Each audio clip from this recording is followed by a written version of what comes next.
Welcome back to the Outdoor Adventures Podcast. With me in the studio today, I've got Dylan Williams and cousin Jake. How we doing, boys? We're doing all right. Happy to have you both here. We've got some gentlemen working on our concrete outside, so far we haven't heard them yet, but we'll see how that goes.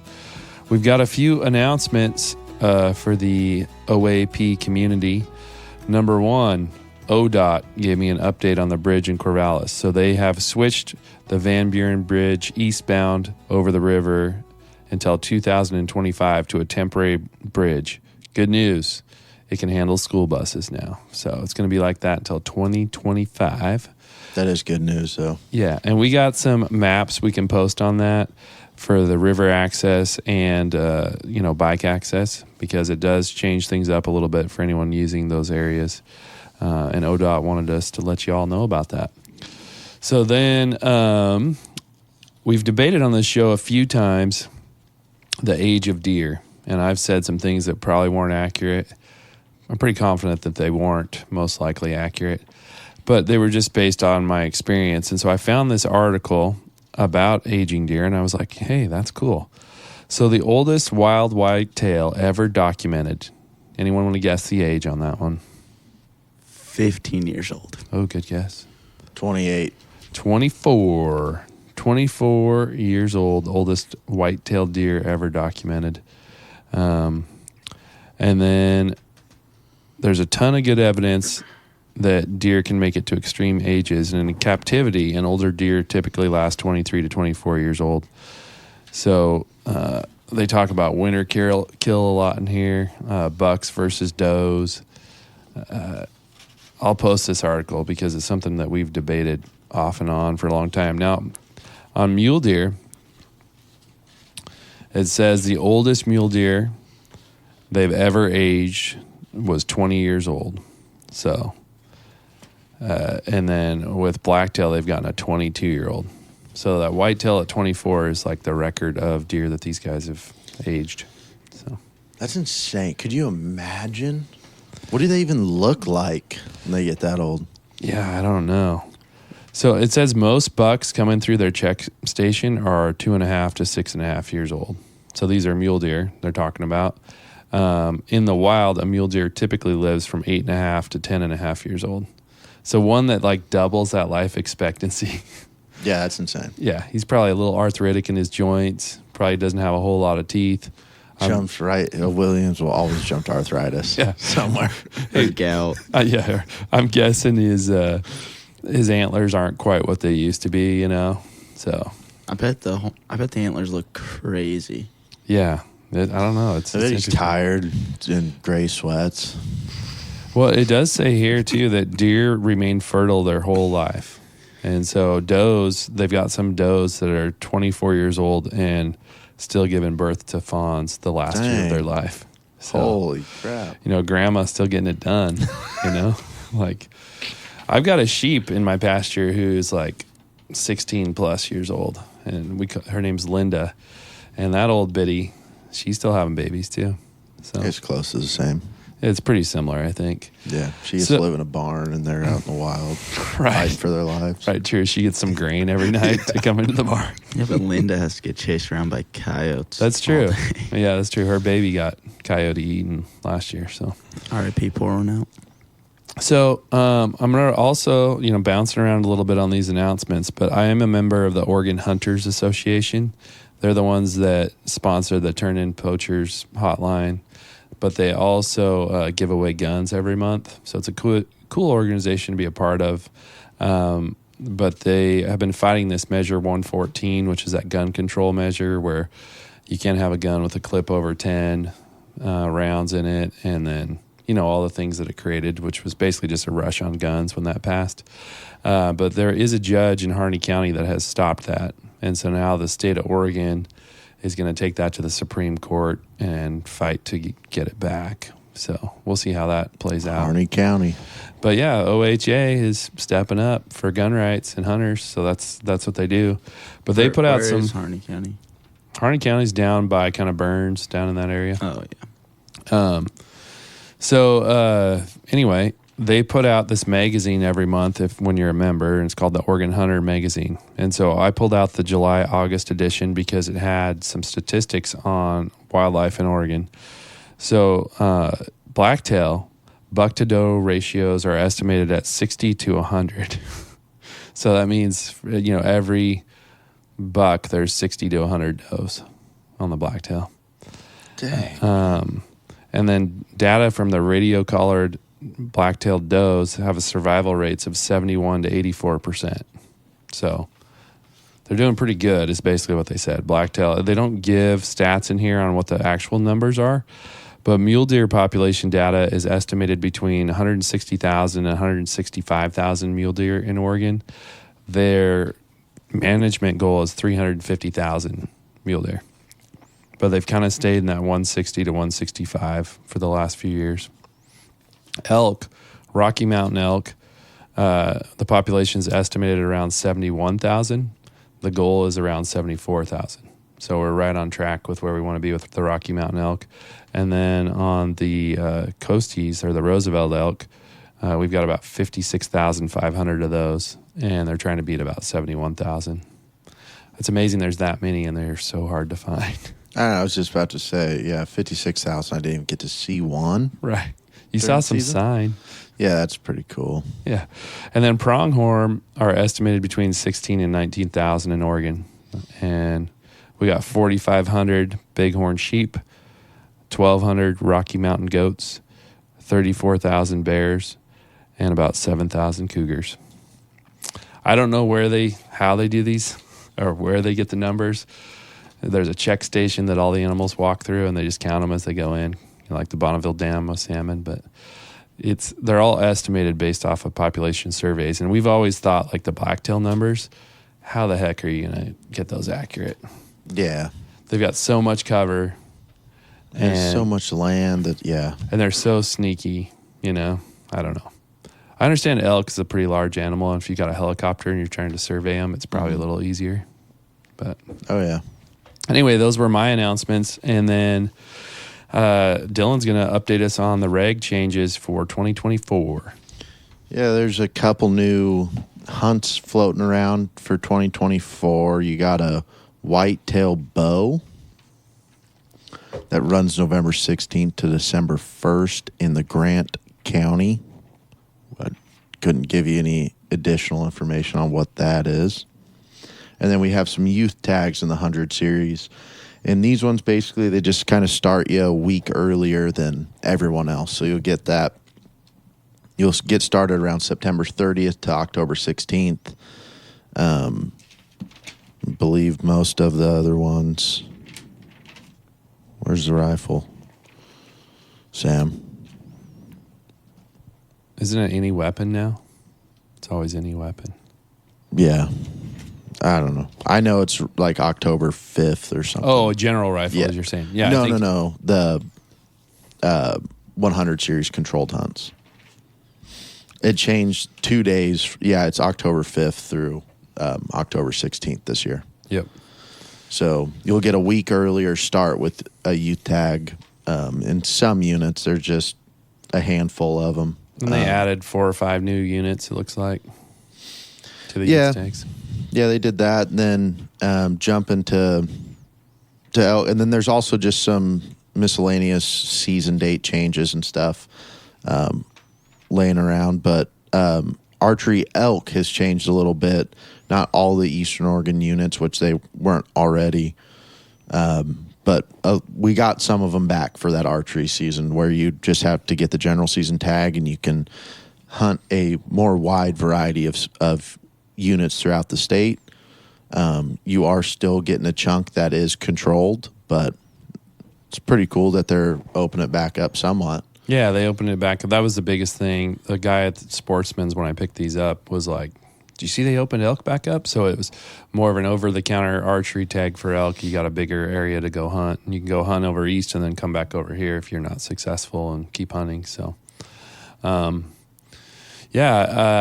did a little bit of that this year. We had my other cousin Dylan on the show, and we talked about that elk hunting trip, and it was calling those elk in archery season is a pretty cool experience. I can't do it yet, but the way he does it, it's pretty impressive. Other thing I noticed was just some of the tag counts changed, like some of the quotas and the amounts of tags that you can get. And it seems like so check the unit that you hunt in and see, how many tags are out there. It might be easier to draw that unit than it used to be, So, all right. Well, we are going to dive into Jake's hunt. We've been saving this for you, Jake. We haven't talked about your hunt at all because we wanted to get you on here so we could hear it from the horse's mouth. No, wait. We got to start with the leg. The leg? His leg. Oh, yeah. He always wants to talk about your leg. Yeah, because I brought it up in Cody Fox's podcast because I forgot to ask you about it. I don't know why you're so obviously the people want to know about it. Yeah, I think so. People are craving that story. That's a good story. And I mean, the fact that you talk to your mom on FaceTime or whatever with your leg in your ear is probably interesting for people. So those of you listening, my leg is fine. Yeah, I have a completely normal leg, but Dylan likes to make it seem like my leg is not there. He likes to make it. A lot of like people don't snap their femurs. I mean, it's a just lot not of people a common. don't have a titanium rod from hip to knee. Yeah, it's impressive. It's pretty cool. So let's, Dylan, do you want to conduct that interview with Jake and just kind of get him tuned in on that story for us? Yeah. So let's start with what you were doing. Riding dirt bike. Thought it'd be a really good idea to go out to the dunes, and I think January 29th of 2021 had the day off of school. It was a Friday. Went down there with some buddies, and it was a terrible time to go for anybody who rides dunes. It was just wet and not really the best time of the year to go, and it was cold, and it was pretty miserable, honestly. So you were riding with your buddies. You were on your way back to the parking lot? Yeah. We went out to what we call it the back nine. It's just way out there, some jumps, some of the bigger dunes, and heading back in. We were just mobbing pretty much, going about as fast as we could. We were all cold, wanted to get back to the pickup, get some food in us, drink some water, and cruising, and ended up killing my bike because one of my buddies stopped in front of me on a hill. So I get my bike started, and I'm chasing him down, and I lose him. And I was like, I have no idea where they went.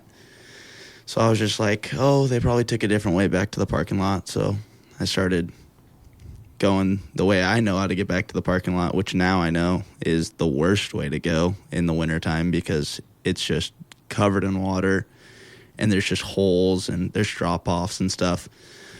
And I was cruising pretty good, got to a place that I thought was flat, and hit a probably 2-foot deep puddle of water, kicked my handlebars sideways, and pitched me over my bike, and femur hit my handlebars and snapped my femur clean in half and went tumbling.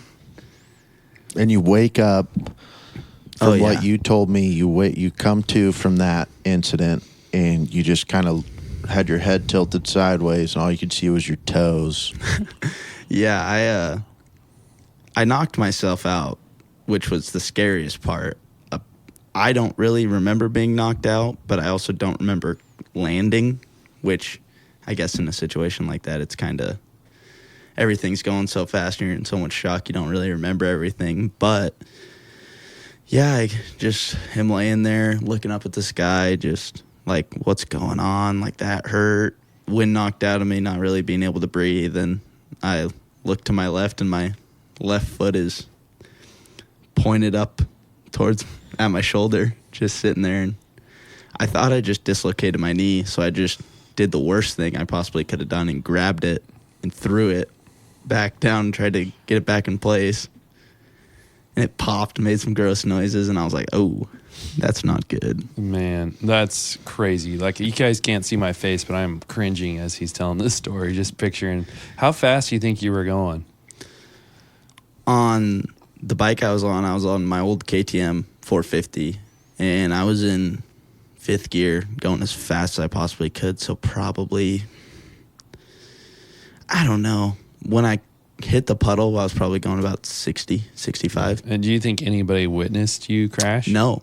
No one did. There was no one on the flat I was on. So once I got done tumbling and came to and realized where I was at. Couldn't find any of my friends because they went a different way back to the truck. And I was just like terrified. I was by myself with a broken leg, even though it was like kind of there was a decent amount of people in the parking lot who were riding that day. I was just like, I'm screwed. Like, no one's going to find me, even though I'm in the one spot where everybody goes. I was just so nervous. How long were you there before somebody found you? Probably around 5 minutes. Okay, so it wasn't bad. Yeah, but I was Your buddies came back and got you? Well, no, actually, it took them a little bit because they thought they lost me too. They were looking for me, and they thought that I don't know what they were thinking. We just wasn't really the best communication. End up seeing a side-by-side, flagged down a side-by-side with it was probably the worst side-by-side to flag down. It was a husband, a wife, and 2 kids, like young kids. And my leg was gross looking, like, and I was just like, I told them, I was like, hey, do not let your kids out of the side-by-side. Like, I just need one of you to come over here, grab my phone, because my phone was in my backpack, and when I crashed, my backpack flew off. I was like, hey, I need you to grab my backpack so I can get my phone, call an ambulance, call, like, something. My leg's destroyed. Like, I can't walk. I need medical attention. So the husband ended up coming out and called the ambulance, and then I called my mom. That was the first thing I thought to do, so I FaceTimed my mom. Didn't even call her, just FaceTimed her, and she answered, and she goes, what's up, buddy? And I was like, I broke my leg. And she was like, no, you didn't. And I was like, yeah, I did. And she was like, show me then. And I was like, you don't want to see. She was like, are you lying? And I was like, no. And she was like, I don't believe you. Like, show me. So I turned my phone around, and my leg's just mangled. Like, side crooked, foot's laying sideways. And she instantly, as a mom does when her 17-year-old kid is hour and a half away and laying down with a broken leg, starts crying. Mm-hmm. And Dad gets the phone, and I was like, just meet me at the hospital. Like, we'll be in Florence. The ambulance is coming. I'm fine. Wasn't in any real pain, but I was just freezing cold. It was so cold. I was laying in a puddle of water. It was rough. That is a crazy story. Like, that's so wild. And I'm picturing for your mom, because his mom's like the sweetest lady ever. And I'm guessing you probably mess with her on the phone quite a bit with other times. So she was just thinking, oh, he's just messing with me. And then, until she finds out that it's true, then she wasn't probably very stoked. I'd imagine that her reaction wasn't like, okay, yeah, we'll just see you there. I forgot like, to. What are you doing? Yeah, I know. She started yelling at me on the phone. Yeah. I forgot to mention this, which was probably the grossest part, and it hurt. It was the only pain that I really felt when it broke until later. I roll over because I throw it back in place, and my foot was like kind of sitting upright, and I was like, oh, well, I just dislocated my knee. Roll over, stood up, and it just collapsed. Yeah, it was gross. Well, then the pain started was when they put the... Oh, yeah. They put... they call it a bone stretcher, because when you break your femur, it, like, compresses and sits weird, and they need to straighten it out so it doesn't hit, like, an artery or something. And I was really close to hitting my femoral artery, which is, like, the big one, so I would have died, but it's fine. But they put, like, a handyman jack on your leg, basically. They wrap it up around your groin area and then down around your ankle, and they just crank it, and it stretches your bone, and that sucked. Oh, man. Man, that's crazy. And, I mean, you're 19 now? Yeah. So that was a couple years ago? Yeah, in January it'll be 2 years. So Jake and I got to ride over to deer hunt camp together, and I haven't spent a lot of time with Jake. I mean, I think that was, really, I knew who you were. You came on the podcast a while back. Mm-hmm. We've seen each other at different family functions over the years, but not like ever really hung out. So it was really, like our first time ever, like sitting down and like, I mean, we were in a car for 4 hours. Yeah. Just chopping it up. Didn't listen to any music. Didn't listen to any podcast. Nothing. Just talked for 4 hours. It was really cool because I got to know you, and as the older cousin, being protective, I just kept telling him, "You gotta slow down, man. Like, I don't want you to be dead," because it's scary. I mean, this guy, he's got a need for speed a little bit, and I get that. I know other people that have that. I never had that. I've always been pretty slow. I was kind of at a pretty slow pace, but it's scary. But I mean, you learned a lot from that, and you know kind of where your limits are and like how to be, not take those kind of risks. Yeah, it was. I mean, I would probably say I'm worse a little bit now, but not. I'm smarter now. At the time, I wasn't thinking. I was just so out of it. We shouldn't even have been there. All of us, we stayed up way too late the night before, left early. It was just the worst conditions to be riding, and we were just like, well, we have the day off school, why not go? And shout out, he listens to the podcast, shout out to Caleb Jensen. He was the one who sat there with me the entire time while the doctors were there, just making sure. He was like, just don't look like this is, especially when they had to cut my pants off. So they were cutting on my pants, and he saw it, and it was just like my leg was bulged out and everything. And he was like, just held me down. He was like, don't look, like you don't want to see it, like everything's fine, but just don't look. That's a good friend. Yeah. Good job, Caleb. Homie bro, Caleb. Yeah. And shout out Caleb. Also fractured 3 of my vertebrae. Jeez, I didn't know that part of the story. Mm-hmm. No one knew until I got x-rayed, and they were like, then I went into surgery that night, drove me from Florence to Eugene. And so with the vertebrae, what's the deal? What do they do with that? Basically nothing. Just let it heal up? They said that the fractures were minute enough where I was going to have back pain, probably, which I still do, but they just told me to take it easy, and I didn't do that. I ripped my stitches out the next day. Rolled out of bed and tried to walk to the bathroom. And Jake, I think we mentioned this about you last time, but you were a high school athlete too. So, you're playing football at a pretty good level, and, and baseball and stuff. And so, I mean, my experience of you was always reading your highlights in the newspaper, because back then I actually took up paper, and it was kind of cool to see your name, Jake Williams with 82 yards and 11 carries or whatever, that kind of stuff. So Jake Williams with a titanium rod and 3 cracked vertebrae. Yeah, man, that's in the paper now. What'd you think of older cousin? Were you pretty stressed in that situation? Yeah. I was really mad at him for a while because he just sent me a Snapchat saying broke my leg in the ambulance. Yeah, and I was like, what? I think I talked to you like the next day or something. And you're like, little Jake, you were pissed. I remember you were just mad. Yeah. I drove Jake's sister. She had to go drop some clothes and stuff off to, my aunt and uncle. And so I drove her, me and my wife drove her down to Eugene, saw everybody. And yeah, it was a screwed up time for sure. But it's scary. Well, we're glad you're here and in one piece, and you can still run pretty quick. Yeah, I mean, still get moving. Not quite as fast as Dylan's dad, Jason. So, your uncle, my cousin, and we'll get into that story. But so Jake and I head over to deer camp on Thursday. These guys had already got the giant elk tent set up by themselves.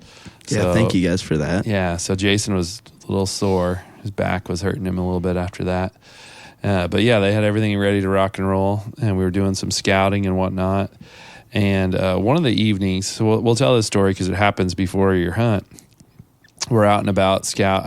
I think it was season had started. We were hunting. It was the day Taya shot her deer. So that evening, Wednesday. It would have been Wednesday. Because I shot mine on Thursday. So Wednesday night when when Jason smoked you in that race. Is that what we're talking about? So we first of all, not true. He had a head start. So yeah, there was a small head start. Big fella to play his period. But, I think. So we're out and about, and there's cattle, free ranging cattle out where we're hunting, and that's a common thing over in Eastern Oregon. And there's always been this game that we've played where you know, try to get somebody to go slap a cow. You know, try to get close because cows are pretty wild and they're pretty wiry and they're kind of mean, most of them. Yeah. And so This one was very mean. Jake's first time over east, and I don't know who told you, but like, hey, go see if you can go slap that cow, you know. So Jake jumps out of the pickup and chases this cow. Well, she ends up going down in this creek. Well, we couldn't see that from the pickup, and we thought she had hurt herself, but she was just kind of stuck in this creeky area, and she's down there. And so Dylan's dad's going, oh man, this cow's hurt. And first of all, my Uncle Jason goes, I take off after this thing. This cow is cooking. It is it's the biggest cow I've ever seen in my life. Yeah. And it takes off, and then she gets stuck in the creek, and I didn't really know what to do. I was kind of freaking out. I also thought she was hurt, and then my uncle just goes, fix it. Just he screams at me, and I'm like, what do you want me to do, dude? Like, it's a 2,000-pound animal. You want me to pick it up? Yeah, because it looked like she was maybe hurt or whatever. So he gets out of the pickup, Jason does, and he's like going, man, we got to stop playing this game. Like, he's shaking his head, and he's, you know, looking for sticks to try to help this thing get going, or he's got his pocket knife in case it turns awry. And anyway, he gets up on this thing, and then the next thing you know, we're in the pickup watching this scene. This cow like kind of starts rocking herself loose from whatever she's in, and she was just in a muddy bog, creek bottom, and she's loose. And then we see Jake turn and go like, run or something like that, or she's mad, or I don't know what you said. But I was turned around talking to Uncle Jason. He was kind of like what's going on? I was like, oh, she's just stuck in the creek. And he's like, oh, okay. And I turn around, and the cow was facing away from me when she was in the creek. And I turned to talk to my uncle, turned back, cow's facing me, huffing and puffing. Oh, she was snorting. She was fired, blowing at me. And then I just look at my uncle, and I go, oh, she's pissed. Yeah. And it starts, I don't really even know if she was trying to come get us, because I don't think she was. I think she was just trying to, like, get out and get away. Yeah. But it was I was 4 feet away from this thing that started running at me. And Jason had about 10 feet on Jake. But it might have been a little further. But this thing is motoring. And then they both start booking it. And Jason was, D-line and O-line back in high school? But, I mean, just a fullback. Good. Yeah. He was a football athlete back in the day, though. But, I mean, 30 years he's ago. got kind of a bad hip right now, and his knees, you know, maybe not. He's a healthy, runs every day. He's a Cam Haines individual. But you should have seen him smoke Jake to the pickup. I mean, he beat him by a good bit. And I've never seen him move that fast ever. It'll surprise you. I know he did say, I'm going to fill that in the morning, and I'm pretty sure he probably did. Yeah. But it was pretty funny. You know, that like reminds me of, you know, the movie Grown Ups, when Kevin James, they're talking about having Kevin James fight that one guy for him. Yeah. And he goes, I have about 3 seconds of fighting left in my life, and that's just in case somebody cuts in front of me at Burger King or something. Yeah. That's what I picture of my dad. He has about 10 seconds of that type of action left. It was a fight or flight. Ever be able to do it again. It was a fight or flight response, but he was motoring like I've never seen him move. And I mean, he was in that pickup, and Jake was still a ways back. It was pretty impressive. It was athleticism. Well, it was impressive on the old man's part. Yeah, he'll surprise you. And then we clocked Jake later in the pickup. We had him run alongside the pickup. I think, how fast did we get him going? 17 miles an hour. There we go. 17 which is impressive. MPHs. Wearing really, really Luke Bryan type blue jeans and Hey Dudes. Yeah. But we were in reverse, and you were still running straight, right? So I remember it, and you didn't get to the front ever. I don't think that's how that happened. Isn't it funny how these stories all change over time? Over time, they get different. Over time. So let's fast forward to the day that you filled your tag. And I don't know, maybe Dylan, you want to set the stage, because it was kind of, we were executing your plan, if you will, right? You kind of mapped out the day for us, and I was along for the ride. And so why don't you set the stage?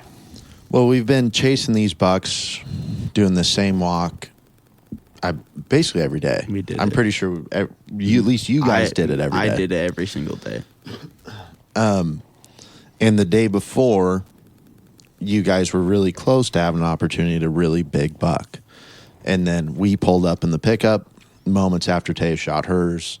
And then you guys were unsure if you guys all thought Taya still had a tag. So, no, you never shot because we were right there. It was kind of in your line of fire. It was just kind of not the right situation. So you lost that opportunity. So we go back down this walk on this Thursday, doing our same loop, get down to the bottom, and then there's this just massive herd of antelope. I mean, humongous in between us and where we want to go. And we don't want to push them too far because I've seen a lot of deer in this zone. We all did at this point in time. And then look above the antelope, and I see this big buck standing there. And my dad's watching all this unfold from the pickup, and he's saying it was two bucks fighting with each other. The big one stayed up top where we were, and then the smaller-ish buck kind of dropped down to the canyon we were going.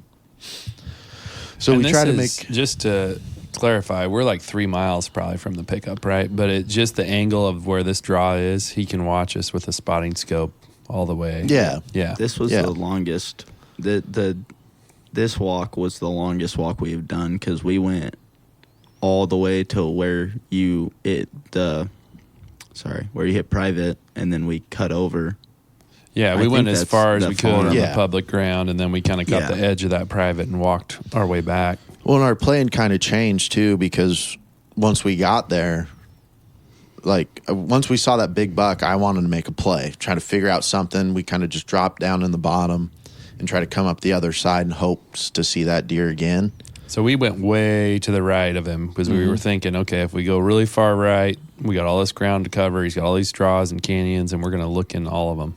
Yeah, and he just kind of disappeared from us, and so I decided that we need to go as low as we can and just kind of hit the draws on the way up and hopes run into that buck again. But I could tell that, that's a lot of hunting. It's like, especially when we amp it up so much about this tag, and then, Jake's first time saw a ton of deer, a ton of bucks. But, after a while, it's come on. I was never there. And I would get back to the pickup after I did this walk or I did some other walk, and it would always be my Uncle Jason, Dylan, Taya, Sam, John.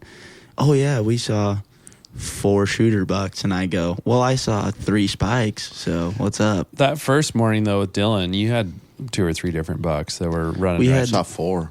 Yeah, we saw 4. That was the most action we had, and I just passed them all. Just didn't think any of them were big enough. Holding out for the big daddy. Yeah. But here's the thing, Jake. You're 19 years old. Like, that's our first time hunting over there. You're going to have so many more opportunities and seasons. Yeah. And think about what you learned over there this year. It was just, the education you got from these guys that have been doing it for 20 years and, like, the country that we were in. And, I learned a lot this trip because we hunted it. I'd never hunted that bottom like we hunted this time.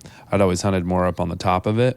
And so it was cool for me just to kind of see a different way of doing it. And I've been out, this is my 6th time over there, I think. And it was a really neat learning experience. It's like every time you go, you learn something new.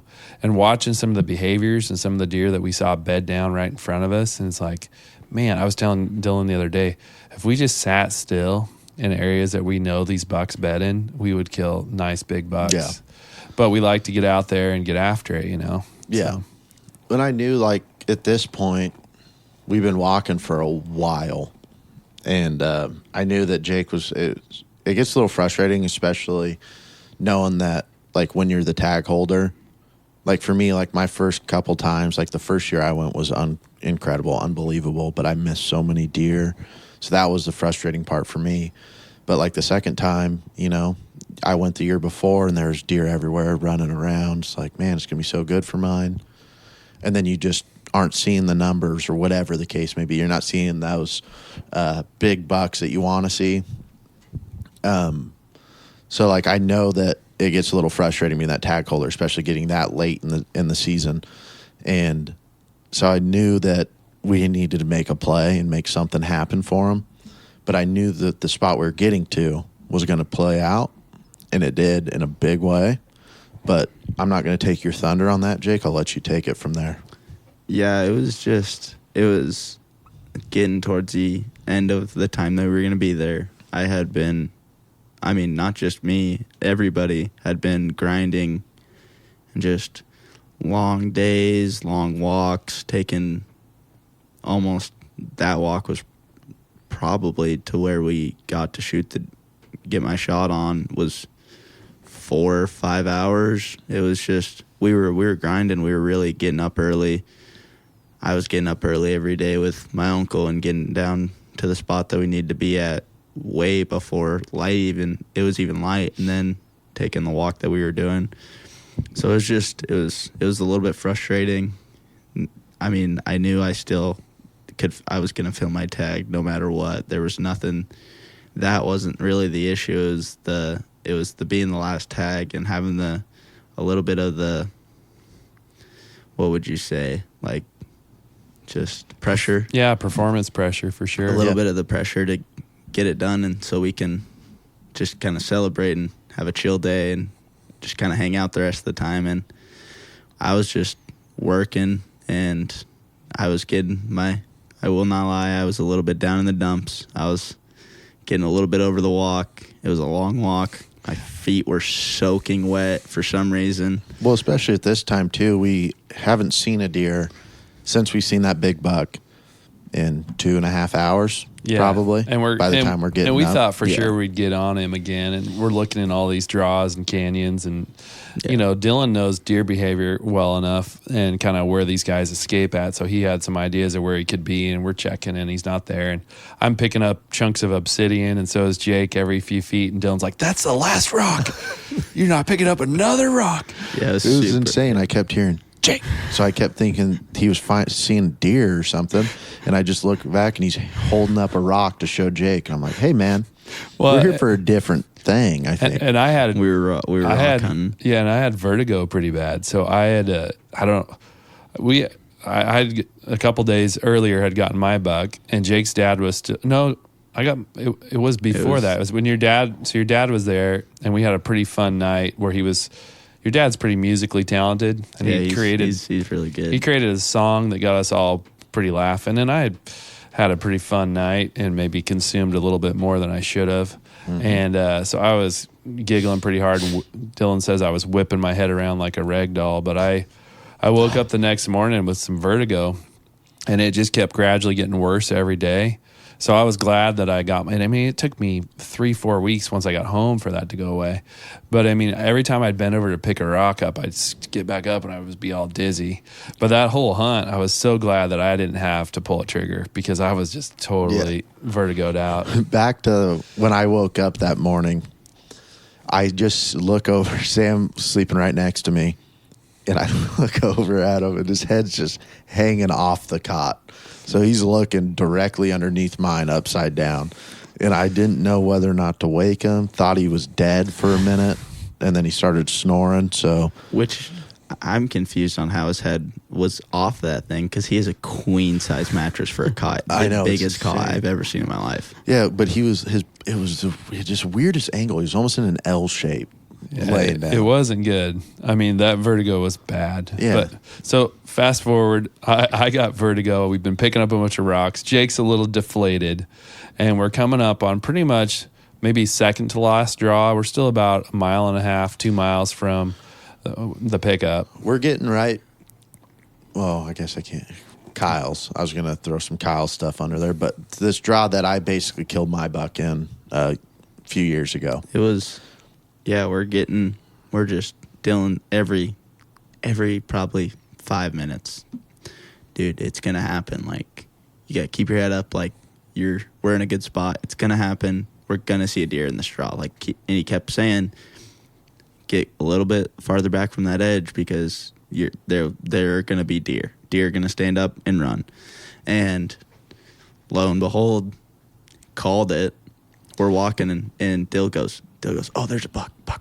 Like, we're shooting that one. And so this deer drops down, and at this time, I'm trying to get on it, get a rest, get it somewhere where I can get a shot going. And Sam, old Vertigo back there was a mile and a half away from us with my sticks, and I just start screaming, Sam, sticks. Yeah, we said Sam Sticks for the rest of the trip. Yeah. He's like, Sam Sticks. It's so funny. Well, so I knew they had seen something. So first, before that, we had seen these 2 does bedded down. So Dylan's like, hey, we're going to pop out away from the rim and come back in where they are. And I guarantee you, when we jump them up, something's going to jump up with them.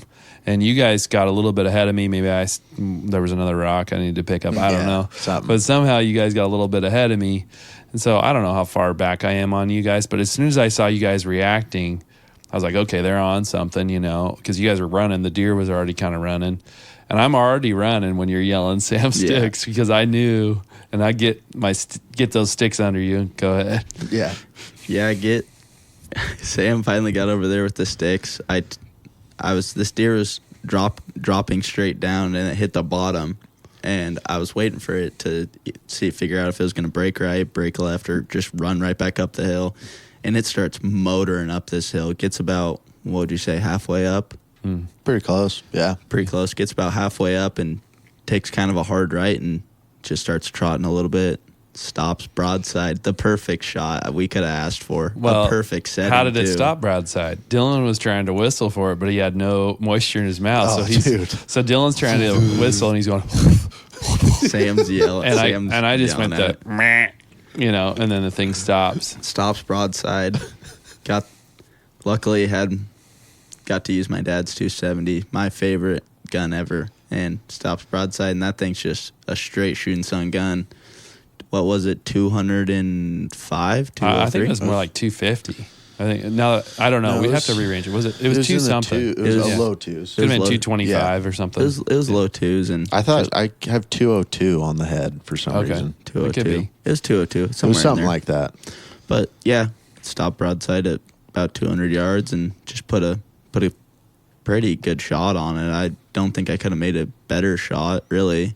Great No, shot. Yeah, it was a great shot. Put it Because right that behind the canyon, shoulders. though, for that specific draw that buck was in, it's straight up and down both sides. And yeah, birds, that's no more than 200 Yeah. just across there. Yeah, so Just from how steep he it is. knocks him right over. This deer goes right on top of a log. And I was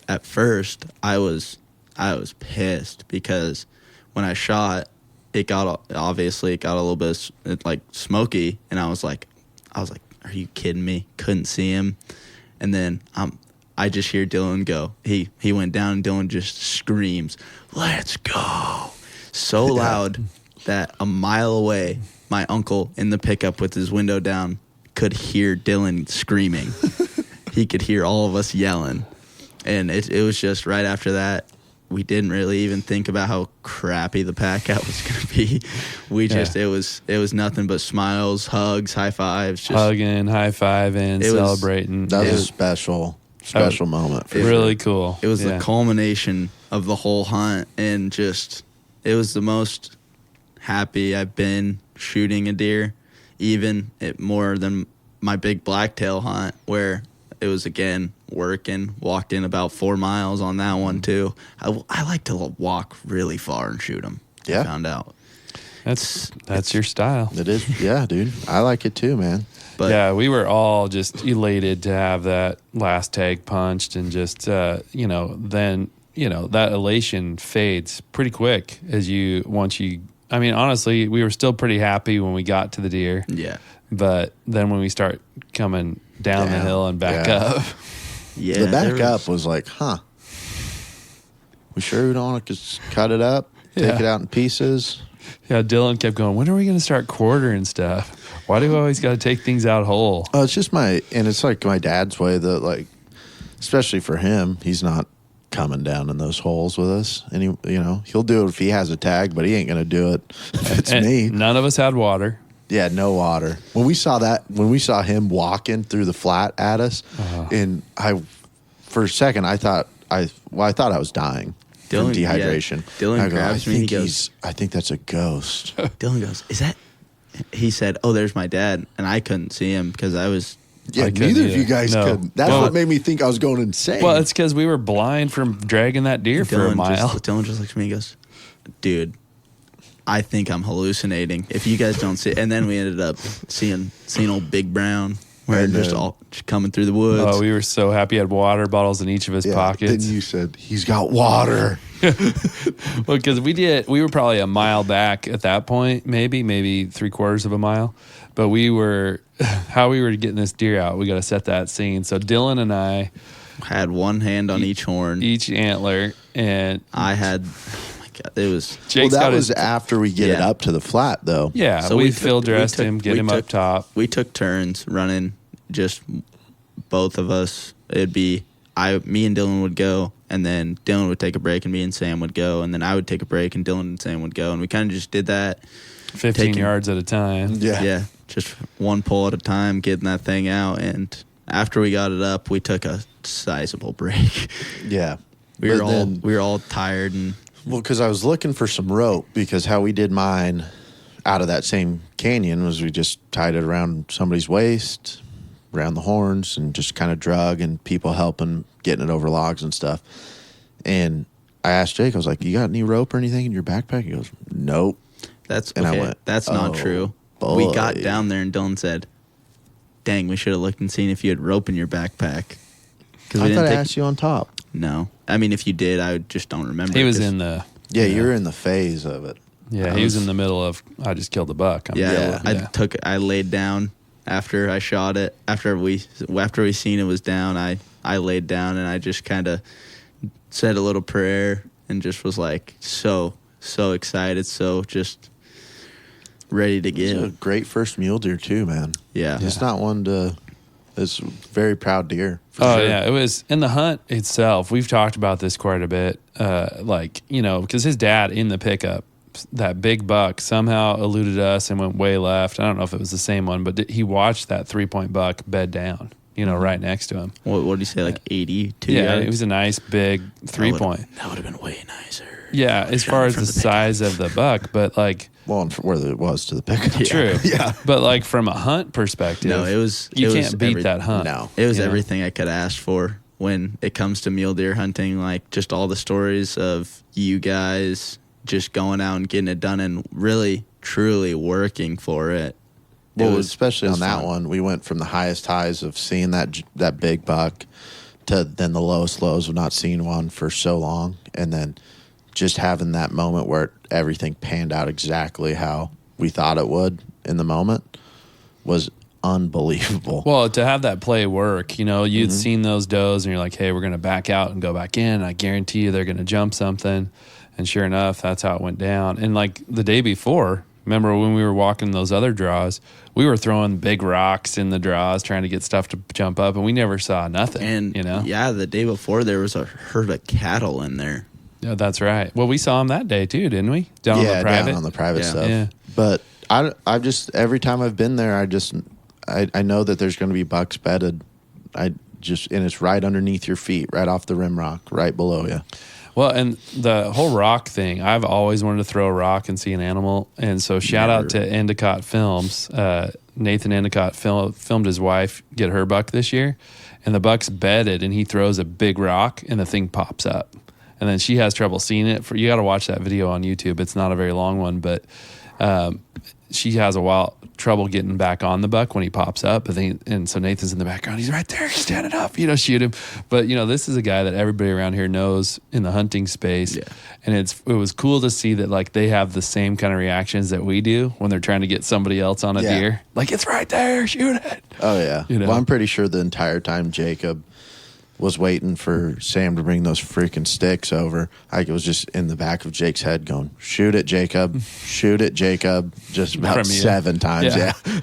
Well, yeah, and I probably didn't move as fast as Jason running from that cow, but I was going as fast as I could go in the moment to get him underneath his gun. I don't know. I didn't really feel comfortable. I tried to get down on a knee, couldn't get really on it, and I was just like, No, you did the right thing. Hurry up with these sticks, bro. Well, those sticks are nice. I mean, I've hunted off sticks this year too, and it's just nice to have that little security piece to get steady and get your shot where you want it to be. And I think that when you're watching somebody take an animal, that you think that all you're thinking is this deer's going to run away, this deer's going to run away, it's going to blow out of here. And as a person doing the duty. Sorry. You just, I don't know. You're so fired up that everything starts moving a little bit slower. Mm-hmm. And then your heart rate starts beating faster, and you're just like, I got time. I got a little bit of time. Yeah, you're keeping yourself calm. You're ready. I mean, honestly, what do you think timeline from when he yelled Sam Sticks to when the sticks were there? 30 seconds. Oh, it was not even close. I mean, in the moment, felt like 7 minutes, but I would say probably 15 seconds max. Yeah, it was pretty quick. So that was a great hunt, guys. And I mean, it was one of those, we'll never forget it. No. And I mean, I can't remember where we ended up finding a little bit of cordage, but we ended up getting, did we use his belt or something? No, I ended up having like a little bit of rope in my bag, and maybe 6 feet of rope. Yeah. So way too short. So we put that around Jake's waist, and then we tied it to my belt. Oh, that's right. Yeah, my pants kept falling down. We tied it to your belt, and then Dylan and I each had a side, and so then we would be like, "Get going, Jake," and then he'd get out ahead of us and drag, and then when we felt like he wasn't pulling hard enough, we'd be like, "Come on, Jake," and then he would just pick. He was leading the pack, right? We're in a wide open yellow flat, and there's not that much you have to worry about, but he made sure we did have to worry about it a lot. There's still more than you would think, but yes, he would take us to these spots where we're like, oh, I guess we're going that way. This bush looks good thing to walk through. Yeah. Dylan kept going, hey, there's a couple people behind you. You hadn't noticed. So I had the backpack on stuffed full of stuff. Oh, lots of rocks, lots of obsidian in there. Yeah. Ton of them. There was a bunch of rocks, a bunch of clothes because everybody was just sweating. Oh, yeah, we shoved all our stuff in your pack. I think I ended up in Sam's giant puffer vest, no shirt on. Yeah. And you guys need to go back and get that obsidian too. Yeah, because once we got back to camp, Dylan sent it flying. Yeah. Well, I waited till the last day. Yeah. Once we started loading it up, you guys just left it in the back of my pickup. Yeah. I went, nope. So he chucked it. He was like, you'll find that one later. Yeah. That'll be here for next time. Yeah. But that was a great hunt. And it was fun. Then that night, we're going to take your deer into town because it was a little warm this year. So we were hanging our deer in town in the meat cooler. And, town's about a 45-minute to an hour run, let's say. Yeah. So we're running into town, and we were going to treat everybody to some Mickey D's. Delicacy over there. Yeah, good way to end the hunt. I told everybody, all right, I shot the last deer. I'll buy everybody McDonald's. Yeah, so we were getting some Mickey D's, and we were getting some Baileys and a few other items that were on the list. And we started heading back, and my truck just decides to turn off as we're on the main road back to camp. And it's just dying, and I think it was saying, like, powering off. I can't remember what the warning was. It was battery voltage warning. Yeah, we pulled over, we let it relax for a while.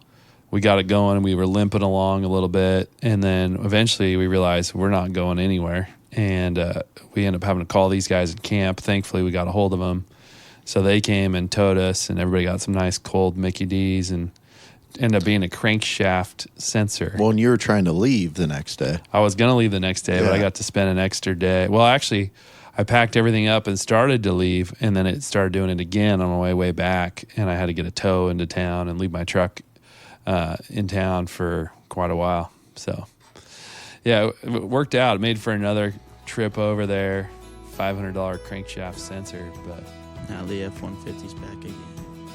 Hello, thanks for tuning into this episode of the Outdoor Adventures podcast. Unfortunately, we had some audio challenges, and we lost about the last 25 to 30 minutes of this particular episode. Computer was full, there was no memory, and we thought we were recording, and unfortunately it didn't save. We were able to recover the first 53 minutes, which was nice, and so we didn't have to start all the way over. But thank you for tuning in, and we appreciate you listening to the podcast. If you have any ideas for us, you can reach out through outdooradventurespodcast@gmail.com. We also have another email address, which is oapcrewquestions@gmail.com, or you can hit us up on our Facebook site. So we're looking forward to 2024. We're going to try to put out 24 episodes for the year.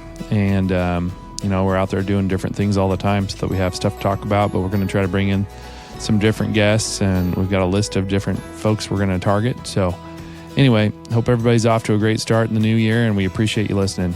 Thanks.